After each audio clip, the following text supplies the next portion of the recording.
तत्सम। कहता है संस्कृत के वे मूल शब्द जो ज्यों के त्यों, यानी है तो संस्कृत का शब्द लेकिन प्रयोग होता है कौन सी में, हिंदी में, उसमें ज्यों के त्यों यानी जैसा है वैसा ही उसी रूप में क्या होता है, प्रयुक्त होता है। इसी को क्या कहते हैं, तत्सम। जैसे जगत, रात्रि, पुस्तक, पथ, औषधि। अब आप कहेंगे मैडम जी ये तो हिंदी शब्द है, बिल्कुल नहीं है हिंदी शब्द, सारा का सारा क्या है, संस्कृत है, लेकिन उसको हम प्रयोग किस चीज में करते हैं, हिंदी में करते हैं। अब कहेंगे कि तो फिर इसका हिंदी क्या हुआ, आप ही बताइए ना, आप खुद पढ़े हैं। जगत का हिंदी क्या होगा, संसार, रात्रि का क्या होगा, रात, पुस्तक का क्या होगा, किताब, पथ का क्या होगा, रास्ता, औषधि का क्या होगा, संस्कृत का शब्द लेकिन प्रयोग किस चीज में हो रहा है, हिंदी में। इसी को कहा जाता है तत्सम शब्द। हिंदी में प्रयुक्त संस्कृत के बिगड़े रूप को तद्भव कहते हैं।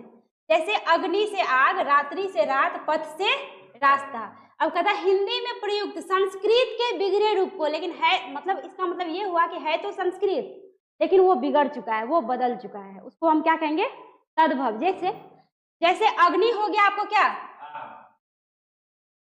जी, तत्सम। अग्नि क्या हो गया, तत्सम। अग्नि से बदल के क्या बन गया, आग, तो इसी को आप क्या कहेंगे, तद्भव। रात्रि हो गया तत्सम, रात्रि से बदल के क्या हो गया, रात, यानी रात्रि से बदल के यानी बिगड़ के क्या बन गया, रात, तो इसी को आप क्या कहेंगे, तद्भव।